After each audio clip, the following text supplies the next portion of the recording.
إن الحمد لله نحمده ونستعينه ونستغفره ونعوذ بالله من شرور أنفسنا ومن سيئات أعمالنا. من يهده الله فلا مضل له ومن يضلله فلا هادي له، وأشهد أن لا إله إلا الله وحده لا شريك له، وأشهد أن محمدا صلى الله عليه وسلم عبده ورسوله. يا أيها الذين آمنوا اتقوا الله حق تقاته ولا تموتن إلا وأنتم مسلمون. يا أيها الناس اتقوا ربكم الذي خلقكم من نفس واحدة وخلق منها زوجها وبث منهما رجالا كثيرا ونساء. اتقوا الله الذي تساءلون به والأرحام إن الله كان عليكم رقيبا. يا أيها الذين آمنوا اتقوا الله وقولوا قولا سديدا يصلح لكم أعمالكم ويغفر لكم ذنوبكم، ومن يطع الله ورسوله فقد فاز فوزا عظيما. ألا إن أصدق الكلام كلام الله، وخير الهدي هدي محمد عليه الصلاة والسلام، وشر الأمور محدثاتها، وكل محدثة بدعة، وكل بدعة ضلالة، وكل ضلالة في النار. تفضل سمير. بارك الله فيكم شيخ، جزاكم الله خيرا. بسم الله والحمد لله والصلاة والسلام على نبينا محمد وعلى آله وأصحابه أجمعين. Marhaban bikoum, bienvenue à vous en ce mardi 8 Dhul Qa'da 1446 de l'Hégire, correspondant au 6 mai 2025, pour ce troisième cours sur Usul ad-Da'wati Salafiyya, les fondements de la prédication salafiyya, du noble savant Abdus Salam ibn Barjas, qu'Allah Azza wa Jal lui fasse miséricorde, et expliqué et commenté par notre cheikh ici présent, Mohamed Chalabi Hafidhahullahu Azza wa Jal, qu'Allah Azza wa Jal le préserve de tout mal. Tafaddal cheikh. Oui, donc nous avons commencé déjà ce livre, les fondements de la prédication salafiyya, de Ibn Barjas rahimahullah ta'ala, et nous avons expliqué les deux premiers fondements. Le premier, ça parlait de l'obligation de demander la science religieuse en islam. Et on avait cité que le prophète, dans un hadith authentique, avait dit Man yuridillahu bihi khayran yufaqihu fid-din. Quiconque Allah subhanahu wa ta'ala lui veut du bien, alors il lui apprend sa religion. Naam. Et vous remarquez que le premier verset qui est descendu, naam, c'est Iqra. C'est Iqra. Lis. Donc, c'est obligatoire pour le musulman, pour le croyant, de demander la science, surtout la science de la Aqidah, pour connaître son Seigneur, connaître ce qu'il y a après l'au-delà, ce qui se passe dans la tombe, les attributs d'Allah subhanahu wa ta'ala. Et aussi connaître les adorations qu'il fait. S'il prie, il doit savoir comment prier. Il ne va pas inventer des choses de sa tête. S'il fait la zakat, il faut savoir c'est combien de seuils, est-ce qu'il y a un seuil ou il n'y a pas dans cette chose. Est-ce que combien de fois il faut sortir par an, etc. Al-Muhim, la quête de la science est obligatoire, c'est le premier point. Et ensuite, il faut savoir que avec la science, déjà, la personne, ça permet d'éviter de tomber dans la déviation. Car on va adorer Allah subhanahu wa ta'ala avec clairvoyance. Et ça permet aussi d'éviter de tomber dans les bid'ah. Celui qui n'a pas de science, il fait plein de bid'ah dans ses adorations, et même dans sa vie quotidienne. Mais s'il a de la science, plus il en a, alhamdoulilah, il s'éloigne des bid'ah et même de tout ce qui attire la colère d'Allah subhanahu azza wa jal. Ensuite, on avait dit que les obligations se divisaient en deux, obligations individuelles et obligations collectives. On a dit que obligation individuelle, c'est ce que toute personne est obligée de faire, sauf si elle n'en a pas les moyens, par exemple elle est malade ou autre chose. Comme par exemple la salat, c'est une obligation, les cinq prières sont une obligation individuelle. Chaque personne doit prier, si bien sûr elle remplit les conditions, c'est-à-dire la puberté, etc. Ensuite, il y a les obligations qui sont collectives. On avait dit que la différence, c'est que les individuels, chaque personne doit les faire, chaque croyant, tandis que les collectives, il suffit qu'une personne les fasse pour que les autres, Inch'Allah Ta'ala, n'aient pas de péché. Mais c'est seulement la personne qui fait ça, hein, qui a les récompenses. On avait cité comme exemple la prière, par exemple, sur le mort, le défunt. Non, c'est pas tout le monde qui va prier, yani, sur ce mort. Mais quiconque prie sur ce mort, hein, les autres ne sont pas obligés de prier sur lui. C'est pour ça que c'est une obligation collective. S'il y a un ou deux ou trois ou quatre, cinq qui prient sur lui, ce n'est pas obligé pour tous les autres d'aller prier sur lui. La même chose pour le lavage du mort. Il y a une personne qui le lave ou deux ou trois, ça ne devient plus obligatoire pour les autres de venir le laver. Mais ça s'appelle une obligation collective. Donc ceux qui vont le laver auront des récompenses et ceux qui ne vont pas le laver n'auront pas de récompense, mais n'auront pas de ism aussi, n'auront pas de péché. Et le deuxième fondement, c'est de l'application. C'est l'application de ce qu'on a appris. On apprend pourquoi? Pour appliquer. Car si tu apprends pour ne pas appliquer, ça va être donc des connaissances qui vont rester dans ma tête, mais sans les appliquer. Au contraire, ça devient plus grave parce que maintenant j'ai appris une chose et je ne l'applique pas. C'est pour ça que c'est moins grave pour celui qui n'a pas appris. Celui qui n'a pas appris, il aura des péchés pour ne pas avoir appris. Mais celui qui a appris et n'applique pas, c'est grave parce que lui, il connaît, il sait qu'il faut faire cette chose, il sait qu'il ne faut pas faire cette chose. Et quand même, il n'applique pas ni en faisant, ni en délaissant ce qui est interdit. C'est pour ça que les salafs, comme disaient les salafs, ils apprenaient par exemple le Coran jusqu'à 10 versets. Ensuite, ils allaient vers l'application.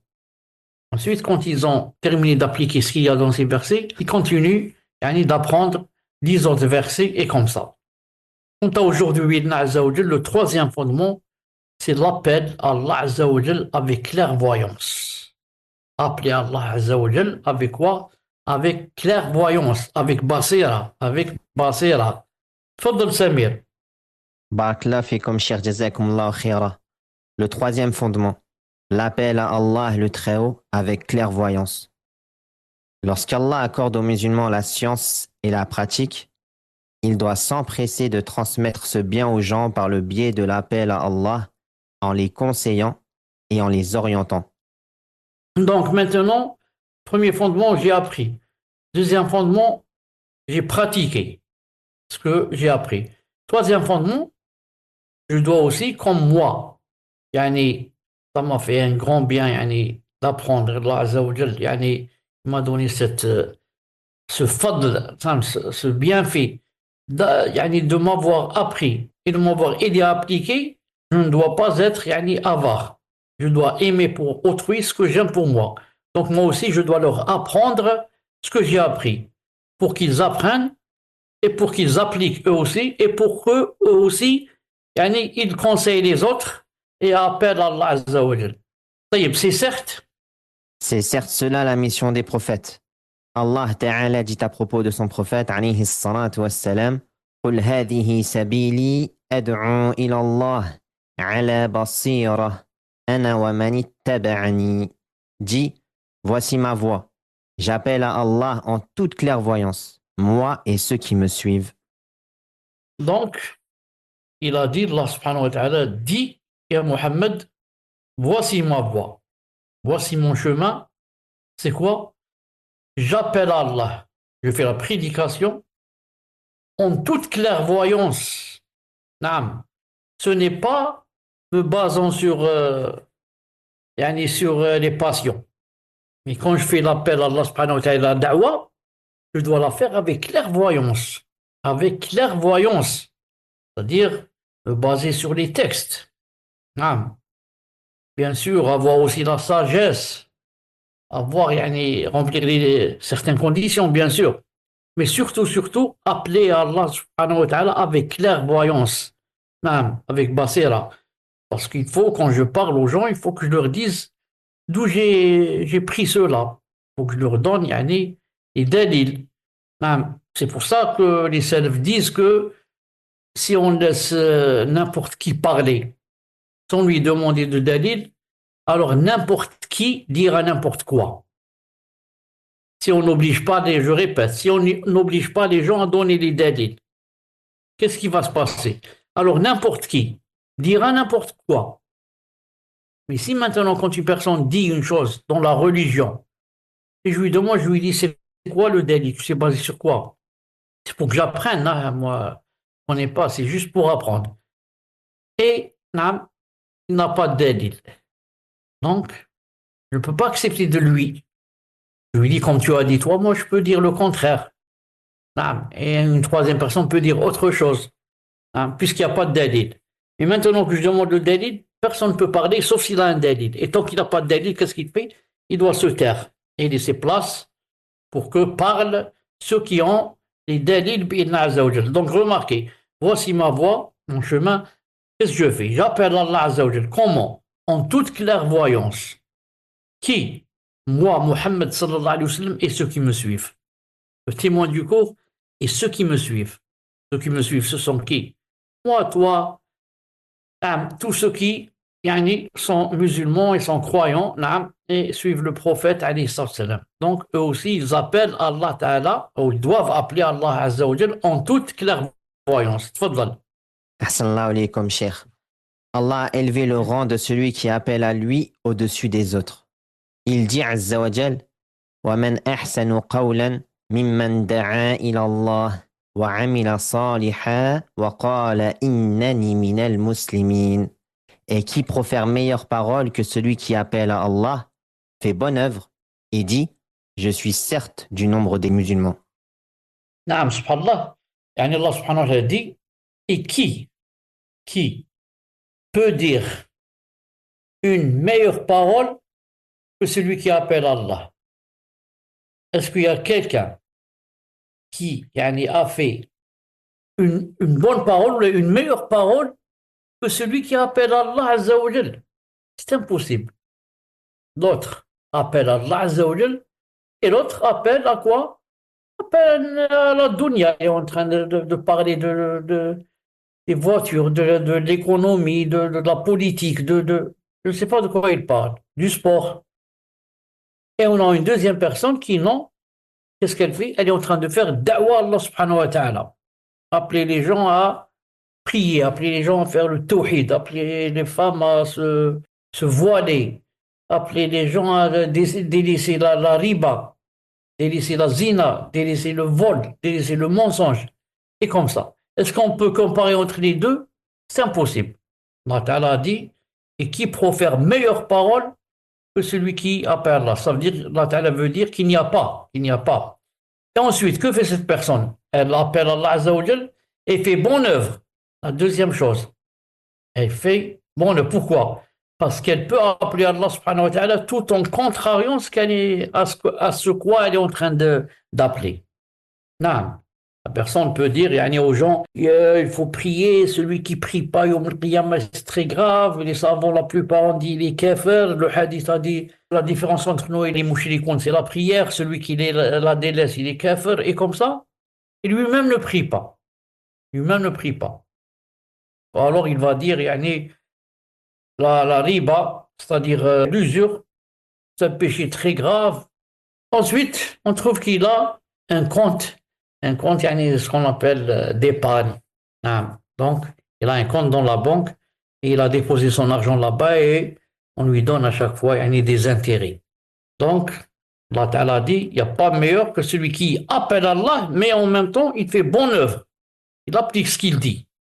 Et en même temps, il dit, je suis du nombre des musulmans. Il reconnaît, yani, il fait partie de la Jama'a, des musulmans, il est fier de cela et il le dit et l'affiche. Il n'a pas honte de dire qu'il est musulman. Tfaddal. Sallallahu alaykum, cheikh. Quant à sa récompense, elle est immense en raison de la grandeur de son œuvre. En effet, le prédicateur à Allah reçoit une récompense égale à celle de ceux qui le suivent dans le bien, sans que cela ne diminue en rien leur récompense. Donc, celui qui appelle Allah Azza wa Jal, a une très grande récompense. En raison de quoi? De la grandeur de son œuvre. Il appelle Allah Azza wa Jal. Et en même temps, il applique ce qu'il fait. En effet, le prédicateur Allah Azza wa Jal reçoit une récompense égale à celle de ceux qui le suivent dans le bien, sans que cela ne diminue en rien leur récompense. Donc, le grand bienfait qu'Allah Ta'ala a donné et la grande récompense qu'Allah Azza wa Jal donne à celui qui appelle Allah Azza wa Jal, c'est-à-dire le prédicateur, c'est qu'à chaque fois qu'il fait da'wa à une personne, il reçoit une récompense égale à celui qui l'a suivi.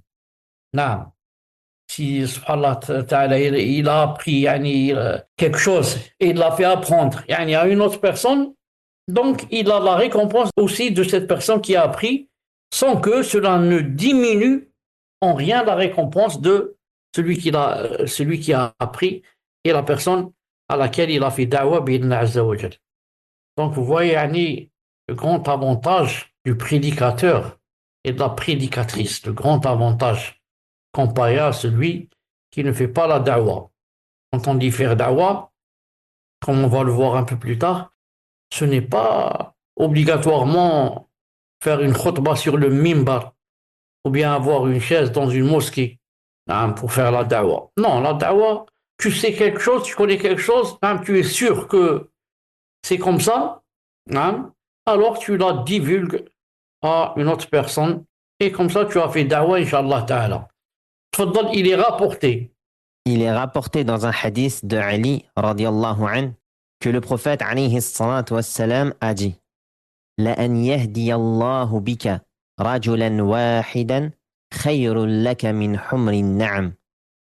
Qu'Allah guide par ton intermédiaire une seule personne est meilleur pour toi que les chamelles rousses, les chameaux roux qui étaient les biens les plus précieux pour les Arabes.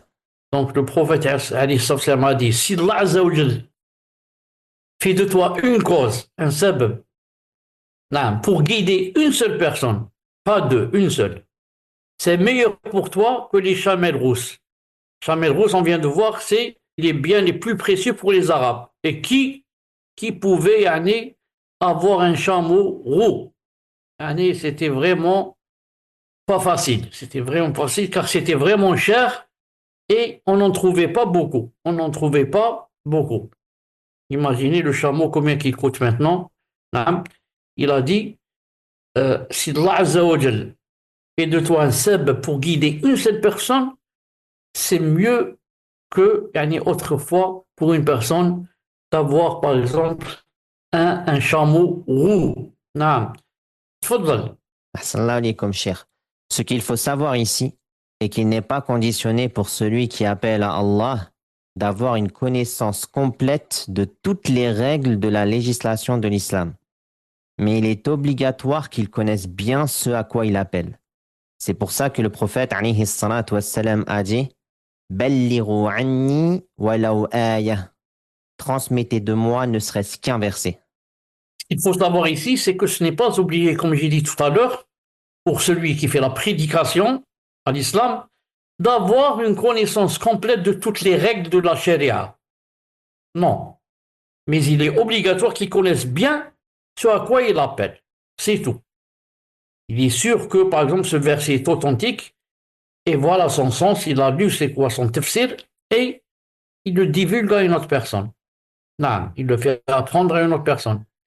Il est sûr que cette chose, par exemple, est haram.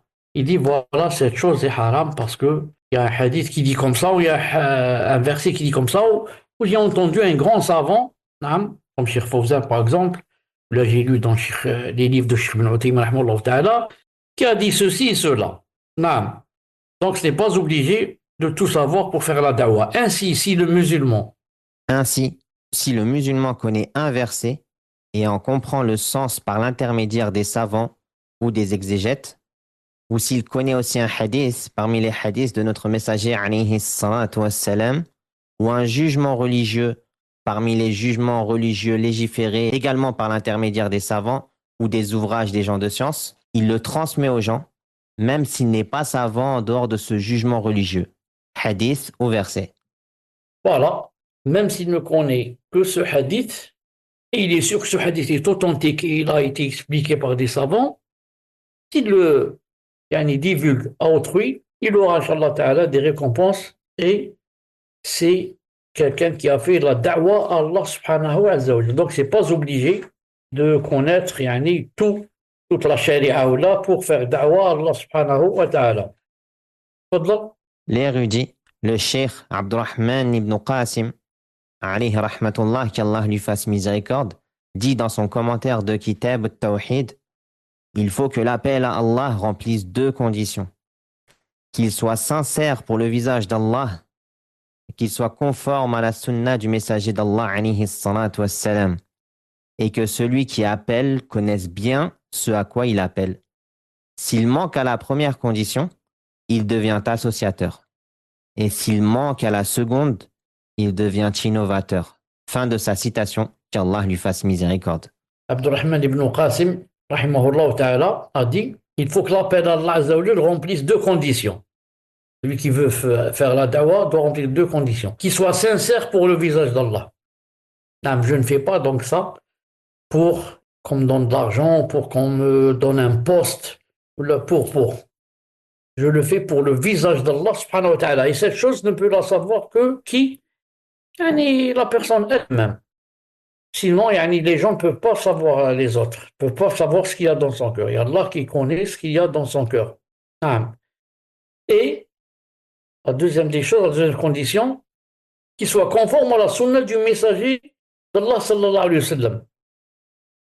Et que celui qui appelle connaisse bien ce à quoi il appelle. Car s'il manque à la première condition, qui est la sincérité, il devient associateur. Il fait d'avoir pour que les gens disent de lui du bien. Et s'il manque à la deuxième, suivre la sunna, il devient innovateur. Car celui qui ne suit pas la sunna, qu'est-ce qu'il va faire? Il va faire une bida. Et soit sunna, soit bida. Donc celui qui doit faire la prédication doit remplir ces deux conditions. Partons de la deuxième condition, qui est suivre la sunna. Partant de la deuxième condition qu'il a mentionnée, qu'Allah lui fasse miséricorde, nous avons dit que les moyens d'appel à Allah sont certes tawqifiyya, c'est-à-dire limités aux preuves des textes religieux de l'islam, déterminés par la révélation. Il ne faut y ajouter aucune chose sur laquelle n'était pas le messager d'Allah, alayhi salatu wassalam. C'est pour cela que les pieux prédécesseurs ont sévèrement réprouvé ahlus sama', les gens de l'écoute, entre parenthèses, que pratiquaient les soufis. Même si cette écoute était exempte d'instruments interdits, tels que les instruments de divertissement ou ce qui s'y apparente. Même si cette écoute était utile pour attendrir les cœurs, car il n'est pas appuyé par une preuve du Coran, ni de la Sunna, ni par l'action des pieux prédécesseurs de la communauté, qu'Allah Ta'ala les agrée. Donc il dit, partons de la deuxième condition qu'il a mentionnée, c'est-à-dire suivre la Sunna, qu'Allah lui fasse miséricorde. Nous avons dit que les moyens d'appel à Allah sont certes tawqifiyya. Il veut dire ici que les moyens d'appel à Allah subhanahu wa ta'ala doivent être tawqifiyya, c'est-à-dire limités aux preuves des textes religieux de l'islam déterminés par la révélation. C'est ça ça veut dire tawqifiyya. Ça veut dire que les moyens que je dois utiliser pour faire la prédication ne doivent pas être des moyens que j'ai innovés comme ça de ma tête. Non. Mais ce sont des moyens qui existent dans le Coran et dans la Sunna. Et il ne faut y ajouter aucune chose sur laquelle n'était pas le messager alayhi salam. C'est pour ça que les pieux prédécesseurs ont sévèrement réprouvé as-sama', les gens de l'écoute. Non. Sama' les gens, par exemple, se regroupent et commencent comme ça, comme à chantonner, comme ça en groupe, etc. Et ils disent ça rentre dans la da'wa. Comme ça, les gens, On va les attirer, voilà, on va les attirer de cette façon. Cette façon était pratiquée par les soufis. Il dit ici, même si cette façon, d'écoute, dans cette façon d'écoute, il n'y avait pas d'instrument interdit, comme la guitare, comme quoi, tels que les instruments de divertissement, ce qui s'y apparente. Même s'il n'y a pas d'instrument interdit, c'est interdit. Pourquoi? Il dit même plus, même si cette façon d'écoute était utile pour attendrir les cœurs et que tu sens dans ton cœur l'humilité, tu sens le khushu', tu sens une joie. Il dit ce n'est pas permis. Pourquoi? Car cette façon n'est pas appuyée par une preuve du Coran ni de la Sunna, ni par l'action des pieux prédécesseurs. Donc, si on veut faire da'wa à Allah subhanahu wa ta'ala, on doit faire da'wa avec un moyen légiféré.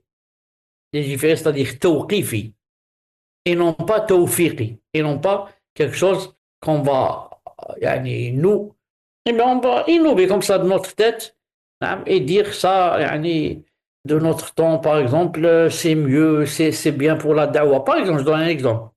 Certains, par exemple, ils disent on fait la da'wa en faisant des pièces théâtrales.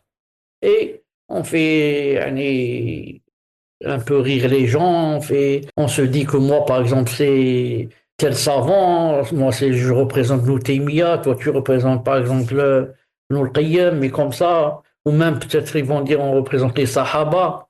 Non. Et ils vont faire da'wa, en citant les hadiths, en citant que ça. Tout ça n'est pas permis. Pourquoi? Parce que on a dit que les moyens de la da'wa doivent être tawqifiyya. Non, tawqifiyya, c'est-à-dire avoir une preuve du Coran ou de la Sunna ou des plus prédécesseurs. Ce qui existe dans ces trois branches, non, on le fait. Ce qui n'existe pas, on le délaisse. Car s'il y avait un bien, il l'aurait fait avant nous. Les autres, ceux qui aiment la religion plus que nous. C'est pourquoi Cheikh l'Islam.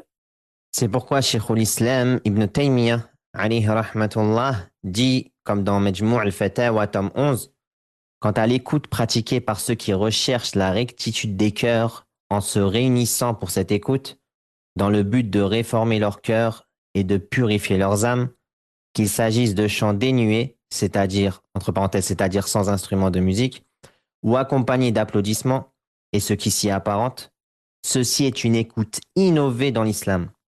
Cela a été innové religieusement après la disparition des 3 premières générations que le prophète alayhi salatu wassalam a loué lorsqu'il a dit Khayrul qurun al-qarnu alladhi bu'ithtu fihi, thumma alladhina yalunahum, thumma alladhina yalunahum.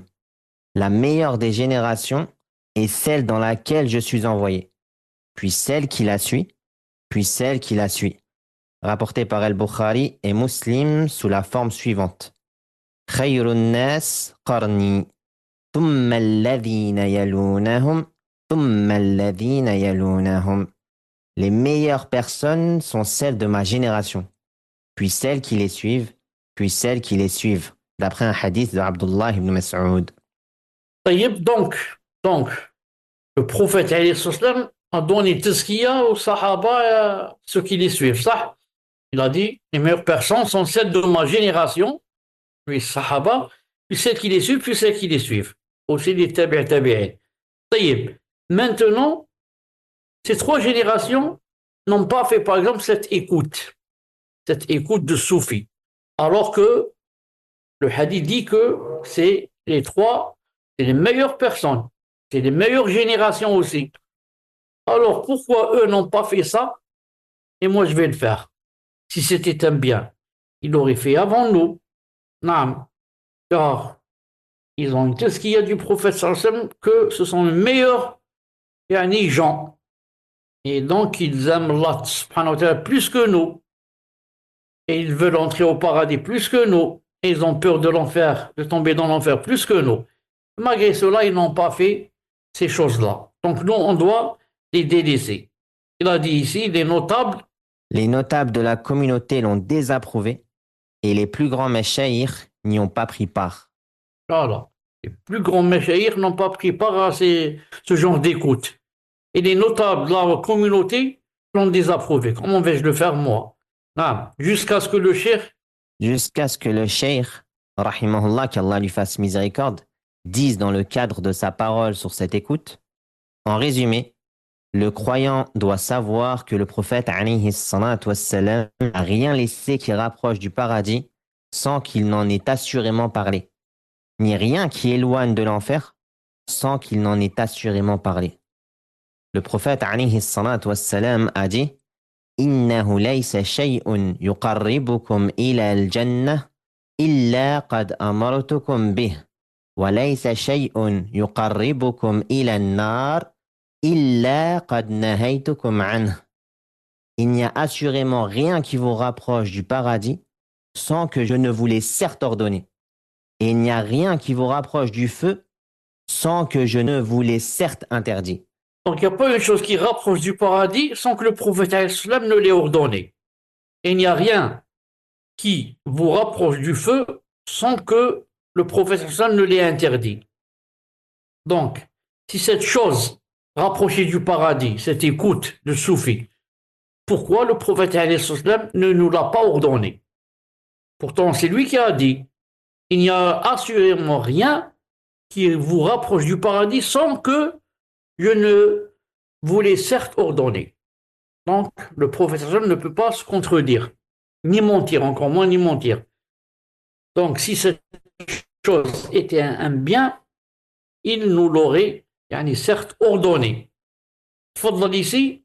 Et si cette écoute avait été un bien, Allah et son messager l'auraient légiféré.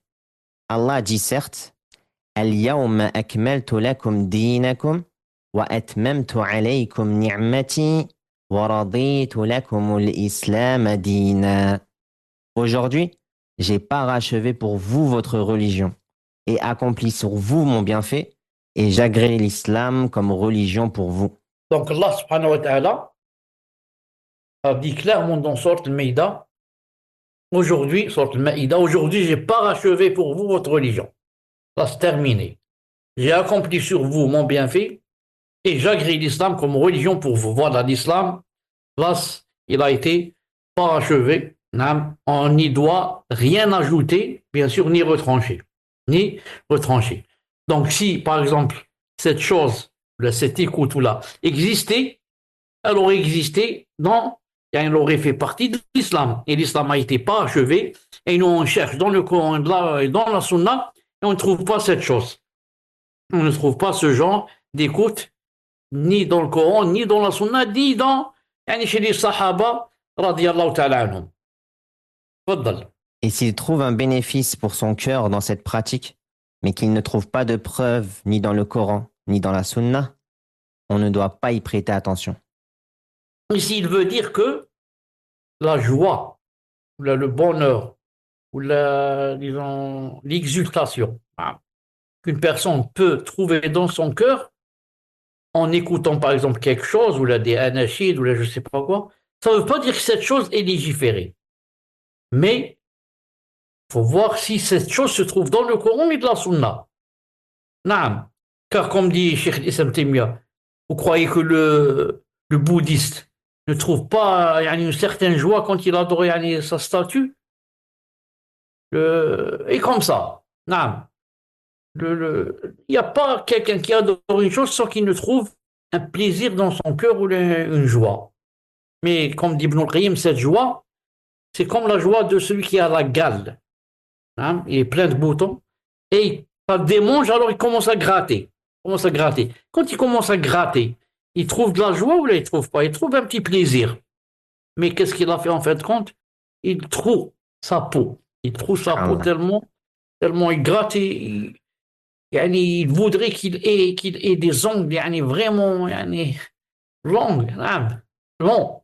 S'il pouvait, il gratterait avec des ongles en fer, tellement ça le démange. Et il trouve un plaisir quand il gratte. Mais est-ce que c'est bien ce qu'il fait? Il se remplit de sang. Et il trouve sa peau. Donc la même chose pour celui qui n'adore pas Allah subhanahu wa ta'ala, il adore les fausses divinités et il trouve une joie. Ou un plaisir, ou Ah. Regardez par exemple ce qu'on appelle les sœurs chrétiennes. Comment qu'elles peuvent rester comme ça 50, 60 ans sans se marier, à faire la da'wa, ah, ne participer ni à une fête, ni à rien, seulement enfermé dans la chapelle, enfermé avec l'intention de se marier avec Isa, ce qu'ils appellent eux Jésus, on appelle Isa alayhi salam. C'est ça son intention, c'est pour ça qu'elle ne se marie pas maintenant. Elle dit, moi je me marierai Yom al-Qiyamah avec Isa. Donc, sûrement que pour patienter toute cette vie, longue vie, elle doit trouver quelque chose comme plaisir dans son cœur. Mais, ici l'auteur veut dire, tout plaisir ou toute joie qu'on ressent dans le cœur en écoutant quelque chose qui se dit qu'elle fait partie de la religion, si elle ne se trouve pas ni dans le Coran, ni dans la Sunna, alors on ne doit pas y prêter attention. On ne doit pas y prêter attention. Naam. Sahl ibn Abdillah al-Tustari a dit toute extase qui n'est pas attestée par le Coran et la Sunna est fausse. C'est ce qu'on vient d'expliquer. Toute extase, toute joie, toute exultation, toute jubilation que tu trouves dans ton cœur, mais qui n'est pas attestée, prouvée, corroborée par le Coran et la Sunna, alors elle est fausse. Et il ne faut pas y prêter attention. Car l'essentiel, c'est pas quoi? C'est pas ce qu'on trouve dans le cœur, mais ce qu'on trouve dans le Coran et dans la Sunna, pas dans le cœur. Et Darani, qu'est-ce qu'il a dit? Ad-Darani a dit il arrive que l'un des enseignements des gens me traverse l'esprit, mais je ne l'accepte qu'avec deux témoins fiables, le livre et la Sunna. C'est sa parole, qu'Allah lui fasse miséricorde. Masha'Allah, de la parole. Darani, qu'est-ce qu'il a dit? Il arrive que quand j'entends quelque chose de certains gens, ça me traverse l'esprit. Il a dit, mais je ne l'accepte pas. Elle voudrait s'installer cette chose dans mon esprit, ce que j'ai entendu, mais je ne l'accepte qu'avec deux témoins. Il faut me rappeler deux témoins, il faut me ramener deux témoins pour que j'accepte. Quels sont les deux témoins? Le Coran et la Sunna. Ramène-moi cette chose que tu es en train de m'enseigner, ramène-la à moi et prouve-moi que ça se trouve dans le Coran ou dans la Sunna. Là, j'accepte cet enseignement de toi. Sinon, je n'accepte pas. Même quand quelqu'un dit, il peut dire Allah a dit, son prophète a dit que c'est pas vrai. Même plusieurs gens de nos jours, par exemple, disent comme Allah Ta'ala a dit dans le Coran, alors que ce n'est pas dans le Coran. L'autre dit, comme a dit, il y a un hadith qui dit, alors que ça, il n'y a pas dans le hadith. Alors, qu'en est-il si maintenant, la personne qui veut apprendre une chose ne dit même pas que c'est dans le Coran ou dans la Sunna? Non. Et dans sa parole, qu'est-ce qu'il a dit? Il s'y trouve. Dans sa parole, et s'il y trouve un bénéfice pour son cœur, mais qu'il ne trouve pas de preuve ni dans le livre, ni dans la Sunna, c'est la meilleure réponse à ceux qui ont permis la représentation théâtrale, Tamthil, pour appeler à Allah, car elle contient un bénéfice et que les cœurs s'attendrissent en l'écoutant et en regardant ces scènes. Non, c'est comme les pièces théâtrales qu'on va assister, très théâtrales, c'est-à-dire qui ont rapport avec l'islam. Et la da'wa zama, à l'islam, la prédication, dans le but d'attirer les gens vers l'islam. Il a dit, même si on trouve un certain bénéfice et que les cœurs s'attendrissent en écoutant et en regardant ces scènes, on ne doit pas l'accepter. Pourquoi? Parce que les moyens de la prédication doivent être tawqifiyya, la règle, et non pas tawfiqiyya. C'est-à-dire qu'ils doivent exister dans le Coran ou la Sunna, ou du moins dans la pratique des pieux prédécesseurs. S'il n'y a pas dans ces trois, on n'accepte pas, même si ça ramène un bénéfice et que ça attendrit le cœur. De ce fait, nous disons, les moyens d'appel à la religion doivent être tawqifiyya. Il n'y est légiféré religieusement que ce sur quoi était le messager d'Allah alayhi salatu wassalam et ses nobles compagnons. Donc c'est ça, Inch'Allah Ta'ala, le troisième fondement. Troisième fondement qu'on vient de voir aujourd'hui, Bidna Azza wa Jal, qu'on doit appeler Allah Azza wa Jal avec clairvoyance. Clairvoyance, ça veut dire se baser d'abord sur le Coran et la Sunna, d'après la compréhension des salaf et des sahaba radiyallahu ta'ala anhum. Naam. Et ne pas inventer des choses pour faire la da'wah. Je n'invente pas des choses de ma tête comme ça. Et je dis, la preuve que cette chose est bien, c'est que ça attendrit le cœur et ça rapporte des bénéfices.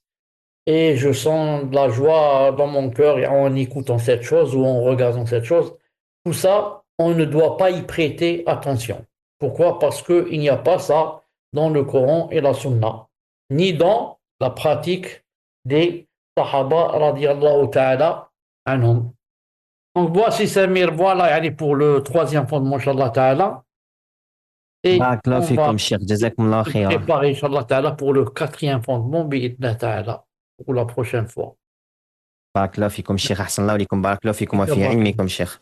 آمين جزاكم الله خيرا سبحانك اللهم وبحمدك أشهد أن لا إله إلا أنت أستغفرك وأتوب إليك السلام Cheikh, عليكم نعم تفضل à la بالكم, la fin du cours, quand on parlait de les représentations théâtrales, ça m'a fait penser à un film très, très, très connu en France. Risala. Risala. Le Comment ça message. s'appelle Le message en français. Ils l'ont fait en français aussi. Et il a fait beaucoup de ventes. Allah al-Musta'an. زعما on montre les sahaba شفت Exactement. Alors que les acteurs peut-être sont pervers ou peut-être même pas musulmans. parce qu'ils prient même pas. Allah al-Musta'an. Toi tu représentes Hamza, toi tu représentes l'oncle du prophète islam, tu représentes Bilal, tu représentes je sais pas qui. Ensuite ce film يعني il a été beaucoup vendu ou vu, mais si tu savais يعني, quels sont يعني, les manques qu'il contient, les manques. فهمت؟ Allah al-Musta'an. Les manques. نقول لك, c'est un peu celui qui l'a fait, d'ailleurs il est mort dernièrement, il n'est pas يعني, salafi. فهمت؟ Il n'est نعم. pas solide. C'est pour ça qu'il a pris beaucoup de choses venant des chiites. Hein. Il n'y a pas, on ne parle pas de Omar ibn Khattab, ni de Abu Bakr, hein, ni de Uthman. On n'a pas remarqué, on parle de Ali. C'est vrai, subhanallah. Ali, quand il sort faire يعني, le duel, هذاك, ou là, comment ça s'appelle. Ou là. Mais il n'y a pas Abu Bakr, il n'y a pas Omar, il n'y a pas Abu Huraira. Tu remarques, il n'y a pas Abu Huraira. Subhanallah, je n'avais pas fait attention, subhanallah. Et il n'y a pas les trois grands califes. Ah, c'est plein de fautes يعني, dans l'aqida et dans le minhaj. المهم, on se rencontre Inch'Allah bientôt بإذن الله هكذا. إلى اللقاء شيخ. جزاكم الله خيرا شيخ. السلام أحسن الله عليكم عليكم. ورحمة الله وبركاته. السلام ورحمة الله وبركاته.